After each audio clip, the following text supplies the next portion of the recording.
Private కంపెనీలు, private సంస్థలు చేసే మోసాలు. జాయిన్ అయినప్పుడు 6 మంత్స్‌లో మీ పర్ఫార్మెన్స్ చూసి ఆన్ రోల్ చేస్తాం ఓకే అయితే అనుకున్నారు. 6 మంత్స్ అయింది. అడిగితే ఇప్పుడు కాదండి 1 ఇయర్ తర్వాత చేస్తారు అని అంటే, సరే 1 ఇయర్ అయింది. 1 ఇయర్ తర్వాతనైనా సరే మరి ఆన్ రోల్ చేసి లైక్ వాళ్ళు చెప్పిన ఫిగర్ ఇవ్వాలా? మరి ఇంత సాలరీ వస్తుంది అంత మీరు ఫిగర్ అంతే మేము ఎప్పుడు చెప్పాం ఫిగర్ అంత ఫిగర్ ఏ హెచ్ఆర్ పాలసీలో ఎట్లా ఉండదు. ఇంత సడన్ అమౌంట్ ఫిక్స్‌గా ఇస్తామని చెప్పి ఆన్ రోల్ తర్వాత అని అన్నారు. సరే అయినా సరే కంపెనీ బాగానే ఉంది. కంపెనీ ఫెసిలిటీస్ ఇలా బాగానే ఉన్నాయి కదా! సర్లే ఇస్తున్న సాలరీకైనా సరే చేద్దాంలే అనుకున్నట్టు చేస్తున్నాం.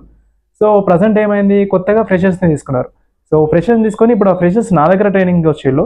అండ్ వాళ్ళకి ఇప్పుడు నాకు సేమ్ సాలరీ. వాళ్ళు ఫ్రెషర్స్ నాకు 1 year experience in the same company.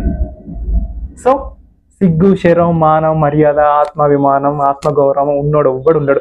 In case వాడు ఉన్నా ఇవన్నీ లేకుండా వాడు ఉన్నా సరే ఆ చుట్టుపక్కల ఉన్నది చూసినావా సరౌండింగ్స్‌లో కొలీగ్స్ వాళ్ళంటారు నీకు సిగ్గు, శరం, మానం, మర్యాద ఏమైనా ఉందా? నీవు 1 ఇయర్ నుండి చేస్తున్నావు ఈ కంపెనీలో. ఇప్పుడు కొత్తగా తీసుకునే ఫ్రెషర్స్‌కి ఇట్లా అంతే వస్తుంది. ఎందుకున్నారా దెంగేరా అని ఖచ్చితంగా అంటారు. వాళ్ళు అనకపోయినా సరే ఇవన్నీ ఉన్నప్పుడు ఖచ్చితంగా మనకు అనిపిస్తది. సో, మనం కంపెనీ నుండి వెళ్ళిపోవడమే బెటరు. కంపెనీ నుండి అప్స్కాండ్ అవ్వడం బెటరు. మెయిన్‌గా అప్స్కాండ్ అయ్యేది కంపెనీలో నుండి దీనివల్లే. సో, హెచ్ఆర్ పాలసీ ఇప్పుడు మారినాయి. ఇప్పుడు అయి మారినాయి, ఈ మారినాయి అంటే ప్రెజెంట్ ఎప్పటి నుండో చేస్తున్న ఎంప్లాయీ పర్మనెంట్ ఎంప్లాయీ అయిన తర్వాత ఇట్లా వానికి కొత్త వచ్చిన ఫ్రెషర్స్‌కి అంతే ఇస్తామంటే అది ఎంతవరకు కరెక్ట్?